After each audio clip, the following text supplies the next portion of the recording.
Hello everyone. All right, let's talk about the new moon happening in Aquarius on Friday, the 9th of February at 20 degrees of the sign. I will be talking about the astrological transits. We don't have too many to go over this time, just a few, but I have to mention them. And then we will move on to the tarot spread. I will put a timestamp in the description box down below, right? So if you don't want to hear the transits, I highly recommend you do. You can move on to the reading immediately. Now, as we know, every 29 days or so, the new moon wipes our slates clean, right? Gives us the opportunity to plant new seeds of intention. Now, this is the first supermoon of 2024, which means that the effect that it has on us on an emotional level will be more so than normal lunations. And it's unlike any other lunation anyway, due to the unconventional and almost avant-garde nature of Aquarius. And it's known for this very electric and futuristic energy, but it also controls almost universal thought or our collective consciousness, right? If you think about the symbol that Aquarius holds, it's the jar, right? A lot of people can mistake Aquarius to be a water sign because they feel it's water coming out of that jar. It's vibrations, it's energy, it's airwaves that connect everybody, right? Now, Aquarius uses objectivity to see through situations that can otherwise be muddled by emotions, especially when we're talking about the moon here. And the moon does control our deepest emotions. Aquarius is not afraid to challenge the status quo and makes change for the greater good of humanity, right? This is not about the greater good for oneself. And this new moon, it's about celebrating your uniqueness while also celebrating the same in another, right? Now, one of the aspects that we must talk about is, it's forming a square with Uranus and Taurus, and it can indicate very rapid and surprising change. And this sudden shift, whatever it is, can be very shocking. I do get a lot of tower energy when it comes to this, but even though the tower is Mars and Pluto, Uranus can be as shocking as those other planets. So I would keep that in mind. And it's very important to wear those glasses of objectivity that I was talking about when we were speaking about the Aquarius archetype, because that's going to help you sail through whatever this is. Not everyone's going to have a tower moment, right? This could all be internal. It could be an epiphany. Now, the next transit is Pluto, which is sitting at a highly karmic 0-degree point of Aquarius. As we know, it has very recently made a generational shift into Aquarius after 15 to 16 years of being in Capricorn. It will move back and forth a little bit till by the end of the year, it firmly plants itself into Aquarius for the next 20 years. Now, this adds a lot of depth and power to this new moon. Pluto is going to help you through these tower moments. It's going to help you plant these new seeds of intention because it is helping you formulate that framework for the next 20 years. So this is a very potent new moon, right? Now, another really nice, thankfully, connection to this new moon is Chiron and the North Node will be conjuncting 2 days after the lunation. As we know, the energy of this new moon will be felt 3 days before and 3 days after, as with any lunation. But this Chiron and North Node conjunction, it's going to be highly active all month, so we're going to feel it. This is a sign for very deep healing, not just on a personal level, but on a global and a collective one, because we have Aquarius, right? We're in Aquarius season. There's a massive party that's going to be happening in Aquarius because, Mercury is sitting there already since the 5th of February, and on the 13th, Mars is moving into Aquarius. On the 16th, Venus is moving into Aquarius. So yeah, there's quite a party happening there. And with Mars and Venus conjuncting on the 22nd, within Aquarius, this is going to be a very potent day when it comes to matters of the heart. If I remember, I will do a reading on that. But getting back to this, now, this conjunction between Chiron, which is the wounded healer, as we know, and the North Node, which is our future path in this lifetime, it helps us almost use our wounds as portals of wisdom to teach, inspire, and support each other. Right? This is not about using those wounds to victimize yourself, but it's about using those wounds as almost blueprints to help other people who may have been going through a similar situation to us that we have mastered already. Right? Now, let me see if there's anything else in my little book that I have written. It's a perfect time to set intentions, as we know, geared towards peace and healing for all. And it's time to lift the consciousness of the planet. And we can catch ourselves saying that, oh, that's not our job. You know, we're not healers. But you are part of that collective consciousness. If everyone does their bit, imagine the change we can bring about. Right? Okay, so we're going to start off with some oracle cards as always. This always gives me a framework to work with. And then we will move on to your tarot. As always, this is a general reading. It may or may not resonate for all of you. Please only take the bits that do resonate and leave the rest behind for somebody else. I don't know what's going to pop up. I'm not going to focus on love or career or anything in particular. I am trying to more so focus on healing, right? Healing on a soul level, which is so important. But if love does pop up, I will not ignore it. All right. We have protection. Beautiful. I love this deck. The new seeds of intention, the new moon, a new egg, a new life, right? There's something here, and the poppies are talking about remembrance. I almost feel that some of you are creating something new based on lessons from the past, and there's a sense of possessiveness. Almost there's a sense of fear around whatever this new creation is, whether it's a new job, it's a new business, a new relationship, a new baby, a literal baby for some of you, right? There's a sense of, I remember when things didn't go my way. I remember when I came across such and such narcissist. I remember when the planets weren't supporting me. I hope that doesn't happen again. I'm almost getting Four of Pentacles energy. Even though protection is a beautiful card, there is an underlying current of fear here, right? And then we have insight. Oh, there's something about hard work here. There's something about slow and steady winning the race and giving you all the answers and the information that you have worked so hard for. Very interesting. Let's get the tarot out and see what it says so we can correlate these cards. We have number 38 and number 26. That could be of importance to some of you.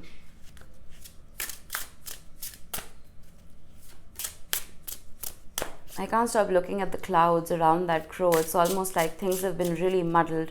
Very Seven of Cups energy, but you're trying very hard to find that taproot that keeps you anchored. Seven of Wands. Protection, Seven of Wands. Protecting yourself, right?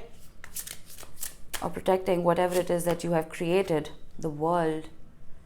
Arboreus, this is the completion of something and the beginning of something brand new. What did I say when I saw protection? Four of Pentacles. I'm getting this very strongly. The Ten of Pentacles. What is that quote? The more you have, the more fear you have of losing it. I'm not saying it correctly, but you know what I mean. I feel like I'm not going to say too much. Let me get all the cards out. I will be clarifying, and then we will see. The Four of Swords. I have to make sure they're all fitting. Are they? Okay, that's better. The Four of Swords, healing, quiet, solitude, prayer, meditation. The Page of Swords with the World.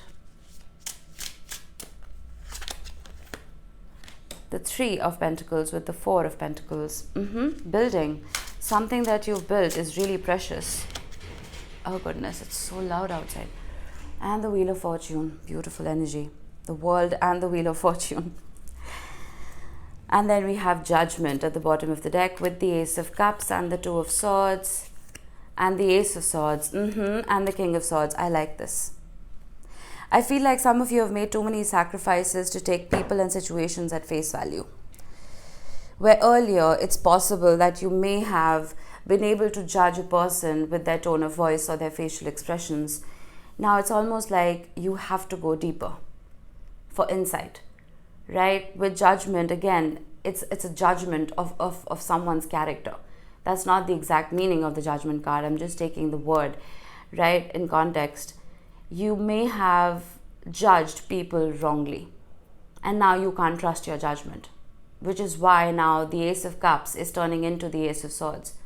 Kindness and rose-colored glasses are not going to cut it anymore. Now it's just about the truth. Let's get back to what I was talking about when I got protection. The Seven of Wands and the Four of Swords. I feel like I was saying earlier, you have worked too hard to build something here, and you're really afraid to lose it, as anyone would be. But sometimes when we build walls around ourselves, right, we can definitely keep bad energies out, but we can prevent good energies from coming towards us as well. There's something here about having your guard up, and you conducting yourself from a place of fear. I like the Three of Pentacles here because this is, it goes with the whole Aquarian theme of building something collectively. But then with the Four of Pentacles, it's almost like you're telling me and you're telling yourselves that I don't have enough resources to help me, forget help other people, right? Think of community gardens, right? They're a thing in lots of parts of the world where there are massive fields where every family living within that neighborhood contributes. They plant a few seeds and they tend to the soil, they tend to the plants, and everybody shares, right? So you could be growing corn, but you don't necessarily have to just live on that corn. You can live on apples that somebody else has grown, and vice versa, right? This is that kind of energy where you may feel that you're very depleted because you've put your all into creating this one thing and you don't have enough to help your neighbor.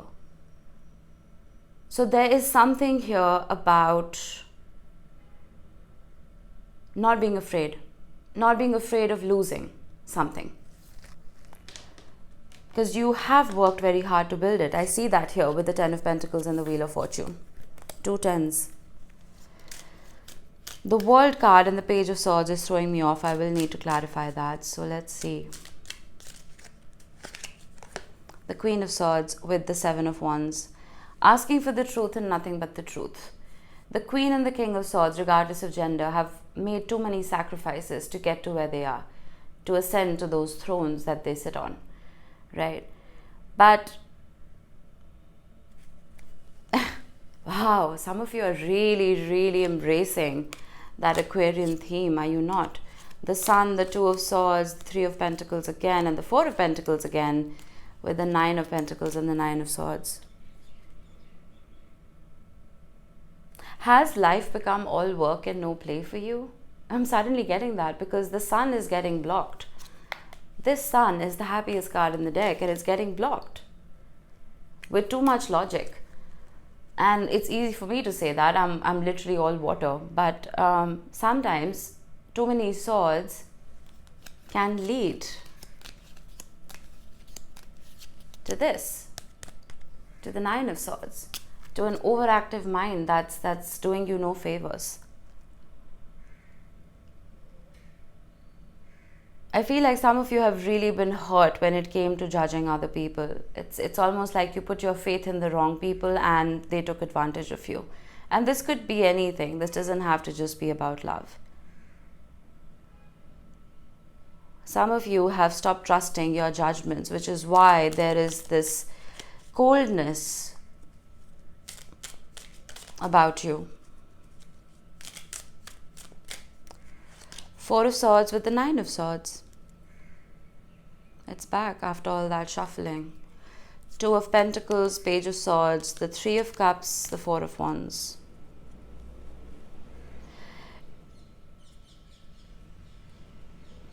it's always a good thing to keep making your life better, to keep building, to keep creating, right? To keep pushing those benchmarks, to keep pushing those goals so you evolve faster. I get that. But out of fear of stagnation, I feel like some of you have been pushing yourself to a point of exhaustion. The 9 of Swords is very close to the 10 of Swords, which is too much information, too many commands being put into a computer, where it's forced to shut down. It can't keep up. That is that silver organ within you. That's your brain. Too many commands. There has to be an element of rest and also an element of play, to be honest, with that Sun card that was being blocked by the 2 of Swords. It's like you're telling me that I don't have time for play. I've worked too hard to build whatever it is that I have built. I have to protect it. If I ignore it for even a second, it's going to be taken away from me. I'm going to get a card for insight in a bit. Why is the World here? The Ace of Pentacles. Bottom of the deck, the 7 of Swords. 6 of Pentacles and the Devil. I'm going to get a crossing card because I'm getting the same message, the Knight of Wands. If I'm not proactive, if I don't take action, if I don't do this, this and this, I will never get this opportunity again. The Ace of Pentacles is not the Ace of Wands. This is not strike while the iron is hot kind of energy. The Ace of Pentacles is slow and steady. That leads to the 10 of Pentacles, and it can take decades for you to get there. This seed is not going to be taken away from you. There's enough time for you to plant it and wait for it to bloom. But you're in a rush here with the Knight of Wands. I feel like this card inside, more than it being criticism, it is advice. It's going to take that crow time to accumulate all those rocks till he can safely drink that water. Right? There's something here about building, but one brick at a time.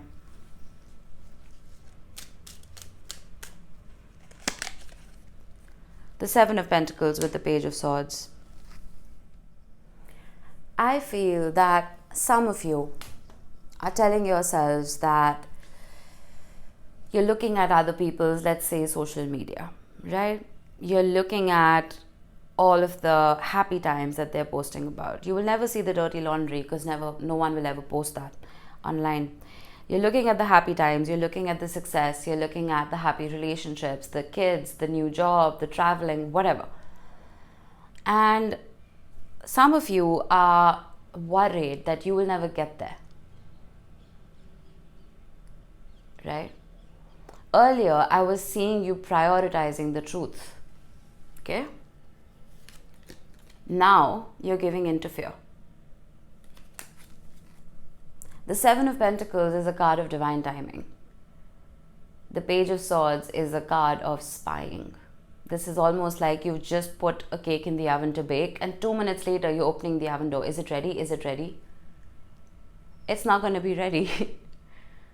And the other people that you're watching, their cakes weren't baked within 2 minutes either. They may have planted those seeds much before you, which is why their success has come in when it was supposed to come in for them, when it was right for them. Those relationships or that marriage or whatever, it may have come in for them because maybe they have learned those lessons that they were supposed to, right? Maybe there are more lessons that you need to learn because there's a higher benchmark of wisdom that you need to hold on to, right? We cannot give in to fear. We cannot. The King of Cups, beautiful. With the 4 of Pentacles. Bottom of the deck, we have the Fool and the High Priestess. Emperor, Chariot, wow. I've been talking about that wisdom, right? Becoming a portal. All of the wisdom that you needed to accumulate within this lifetime, I'd say you're 80% there. I know that's a huge number. But with all of this, look at the major arcana. You are 80% there. That leap of faith, the new beginnings that you know that you deserve, they're there for you to grab and hold on to. Those seeds are there for you to plant. But I almost feel that because one plant may have failed, you're worried that if you plant a new seed, that's going to fail as well. And this could be as simple as, oh, I've been manifesting. I've been following the law of attraction. I've been using the secret. I've been talking to the universe. I've been doing my rituals, right? Nothing's come out of it. Law of attraction is bullshit. It doesn't work, right? A lot of us fail to understand exactly how to manifest. Fear is the number one enemy of manifestation. It completely ruins your frequency. The universe can't hear you when you're speaking from a place of fear, right? If you're speaking from a place of an open heart and doing that trust fall, that I trust you, universe, whatever you want for me, I'm happy to receive, that is when those manifestations start pouring in. Because you're replacing fear with faith. Here with the King of Cups, even though the King of Cups is known to be, regardless of gender, somebody who keeps their heart closed, right? It's not somebody who doesn't have that capacity to love. He most definitely does. But he keeps it to himself. He keeps that love to himself, right? If you want to get to the Chariot and the Fool particularly, right? That speed that you want, you will have to open your heart back up. Again, I understand there's a fear because you may have misjudged people in the past, right? Forget about the other people for a second. Trust the universe. Trust divine timing. Trust the cosmos. Trust God. Trust the angels around you. Trust your ancestors.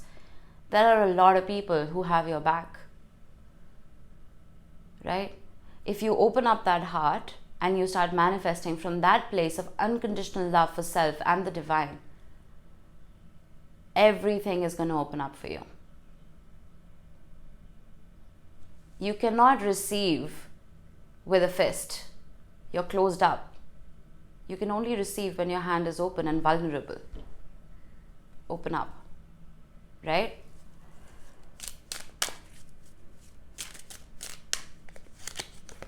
The Five of Pentacles with the Three of Pentacles. Yeah, I get it. I get that you've trusted the wrong people. People who may have left you out in the cold. I understand that. There wasn't enough equal give and take. There was a lot of toxicity. Toxicity that you had to walk away from. Conflict that you had to walk away from and start afresh. Some of you may have had spiritual awakenings based on tower moments. You may have had to cling on to your faith and your spirituality to get you through hard times. I get that. But not everybody is cut from the same cloth. Until you take that leap, you're never going to know. You know? You may have been very used to doing all the work, not getting enough credit, not getting enough of an income, not getting enough love back, right? Getting 10 of Wands. Maybe you were carrying all those wands with no one there to help you. But that's because you were looking in the wrong places. And think about it as you projecting and you mirroring somebody, right? If you're in that mentality of lack, if you're in that mentality of, well, I need to do everything to make sure my life runs smoothly, you will only attract people who are lazy. You will only attract people who are going to piggyback off of you. But if you're more in a mentality of abundance, that I already have everything I need, thank you, you will attract whole and healed people towards you who will not take advantage of you. Don't be in a victimized and a struggler mindset, no matter how much you're struggling. And I say this a lot, you have to be completely delusional to manifest. That's just how it works. And in this day and age of sharp minds, that very sharp silver organ, the Ace of Swords, the Queen of Swords, the King of Swords, that sharp logic and truth, it can be very difficult for us to be delulu. It can be. But that's just how it works. If it was easy, everyone would do it, right? Ten of Pentacles with the Seven of Cups. I was getting Seven of Cups right here. I told you that with the clouds. The more you have, the more fear there is of losing it. Nine of Pentacles, Queen of Wands. What is that? The Six of Wands, the Knight of Swords. There are different paths laid out in front of you. There isn't just one path to success. There are multiple. This isn't the conveyor belt system that our parents put us on when we were kids. Okay, you need to finish school, you need to become a doctor, engineer, lawyer, whatever. Get married, have a bunch of kids, retire early. This is not about that. This is about creating that success. That success could be anything, right? It could be a happy heart, it could be a happy wallet, it could be a combination of the two. But there are many, many ways of getting there. You need to get off the conveyor belt and stop thinking about the expectations of the people around you, because that's exactly what Aquarius energy is. It's the rebel of the zodiac. It's the mad scientist, right? It is creation out of deep inspiration within self. This is about not giving a shit about what other people expect of you. Follow whichever path you see fit. Okay, I've been a cake artist all my life. I ran a business of 14 years, which was very successful, might I add. COVID shut me down, right? And I thought, being from a business family, it was important for me to start something new, or maybe restart what I had lost, because that's what was expected of me, right? But tarot's in my blood, literally. I learned when I was, 15 years old. That was 20 years ago. Starting this was me taking that leap of faith, and I knew this was a very off the beaten path kind of route that I was taking. For me, the definition of success was a happy soul, a healed soul that was adept enough to heal other people. That was my definition of success. I'm not saying money doesn't matter. I make money out of this.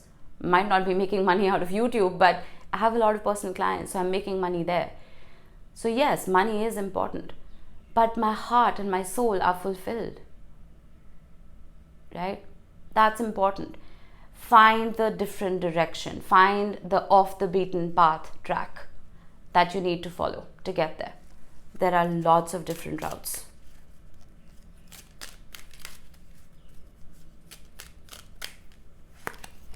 The Wheel of Fortune with the Eight of Pentacles. And the universe is going to help you. That's what I'm getting. The universe will help you.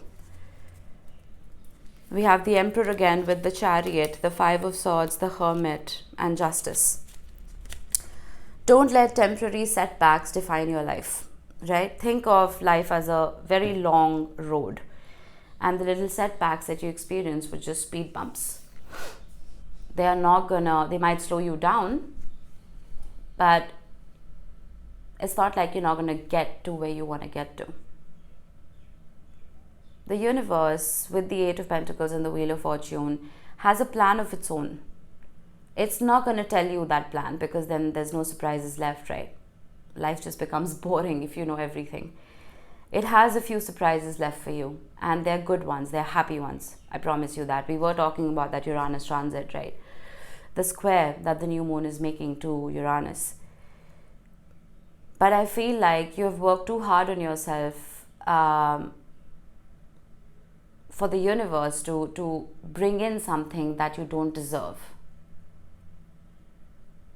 It sees overall, right? It knows exactly the work that you have put into yourself. I'm getting that Christmas carol. He sees you when you're sleeping, he knows when you're awake. Creepy, but think of the universe as Santa Claus, right? If it does bring you coal in your stocking, it's because maybe you deserve that coal for a minute, but that coal can always be pressurized into a diamond, right? And if it brings you presents, well, you've been good. Trust your judgment. Trust your intuition. make sure you're not confusing your intuition for fear. Change that fear into faith, and you're going to see a whole lot of doors opening up for you. I promise you that. There's a leveling up here. With the Chariot and the Emperor, this could be a promotion for some of you. This could be becoming parents for some of you. This could be buying a new car. This could be moving homes, moving countries, moving jobs. But you need to let the Fool do the work. You need to be able to take that leap. You're not going to know if you're going to fall or you're going to fly, but you have to take that chance. And trust that the universe is going to catch you. It requires an immense amount of effort and an immense amount of faith. But that's the only way you're going to get that insight. That protection card, I did say it was reminding me of fear, right? But let's look at it in a positive light. This is the universe protecting you. This is the universe guiding you. That egg could be you, that cosmic egg that's within us. It's within us all. We're all star seeds, right? It's never going to let anything bad happen to you. But just make sure you're working hand in hand with it. All right? All right, that was it. Your February readings have been uploaded already. I'll be working on your mid-Feb readings this coming weekend. So make sure you have the bell pressed and you're subscribed so you know when I'll be uploading. All right, I will see you in the next one. Bye-bye.